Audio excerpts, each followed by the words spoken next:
Si Marcos, ito si Bongbong Marcos, at isang bayarang vlogger. Sinabi niya sa wala speech niya, mahiya naman kayo. So, ang dami niya napaniwala doon. So, ang taas ng expectations. Tapos, as time went by, nakikita nyo na parang lukewarm na siya yung administrasyon na eh. Kapansin-pansin umano ang paglamig ng administrasyon sa investigasyon sa flood control projects ayon sa political analyst na si Professor Dennis Coronacion. Mula sa pagiging masigasig nito sa paghahabol ng mga sangkot sa anomalya, kung titignan ngayon, hindi lubusang natupad ni Pangulong Ferdinand Marcos Jr. ang kanyang pangako na may makukulong na malalaking personalidad na sangkot sa anomalya.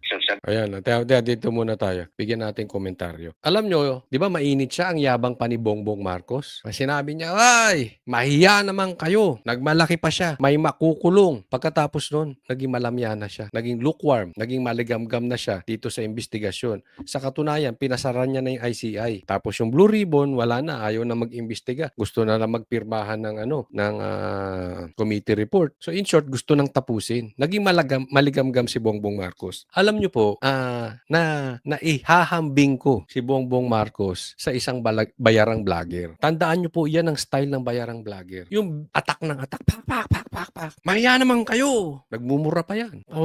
Bubula ang bibig. Tapos biglang tatahimik. Ganyan si Bongbong Marcos. Mag-vlog ka na kaya, Bongbong Marcos. Hindi ka parang presidente, para kang bayarang vlogger eh. Ganyan-ganyan ang bayarang vlogger. Walang consistency. Parang nawawalan ng gasolina sa gitna. Ako, ang dami na naming kasamang ganyan. Galit na galit kay Bongbong. Ngayon, nandoon sa panig ni Bongbong. Galit na galit kay Romualdez. Ayan, marami. Maraming nagsilipat kay Romualdez. Pero, dahil sa baho ng pangalan ni Romualdez, to watch out. Hindi nila aaminin, pabor sila kay Romualdez. Ano mong style nila? Kaya alam mo, nasa kampo ni Romualdez. Isa pang senyales na nasa kampo ni Romualdez, para sa kaalaman nyo lang, binabanatan si Bongbong. Pero pagdating kay Romualdez, tahimik. Malalaman nyo. May kakilala kayong vlogger, sabihin nyo dyan sa ilalim, sa comment section. Ganyan ang style ni Bongbong Marcos. Parang bayarang vlogger. So, sabihin natin tapos na yung kanyang trabaho. So, I think pwede nang i-evaluate.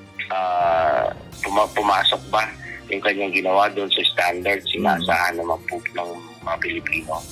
Tingin ko, yung kanyang performance pagdating sa investigation fell short of his promises. Gaya ng December 15 daw, may makukulong. Tapos wala daw sacred cow. Dahil dito, hindi maiiwasang isipin ng publiko na may pinagtatakpan ng administrasyon sa investigasyon.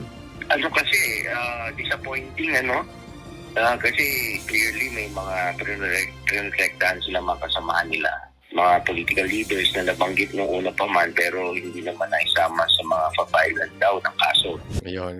Sa madaling salita, ang ganda no sinabi dito, may makukulong. Wala daw sacred cows. Tapos, wala namang nakulong. Tapos yung mga kaibigan niya, mga political leaders na nabanggit, wala din. Hindi naman na-filean ng kaso. Naintindihan? Kaya ito si Bongbong Marcos, wala talagang hindi reliable. Inconsistent kasi. So, yan pa naman sa isang tao ang very important. Di ba? Kung kayo magnenegosyo or meron kayong gustong katrabaho, you want a reliable person. Kay Bongbong wala. May pamahiya-hiya kayo. No sacred cows. Asan na? Puntang natin. Hinarang na ni Boying, hinarang na ni Lacson, hinarang na ni Soto. Wala na naimbestigahan sa ICI. Wala na. Tapos na. Malakas po ang trolls ng ng gobyerno ngayon. Siguro alam nyo naman. Eto pa. Yung media. May nabanggit sa amin. Lalabas din yun sa interview. Pati media, nabibigyan. Walaan nyo. Malaking media. Kayo, alagay nyo sino yung bayarang media nakatanggap din ng maleta.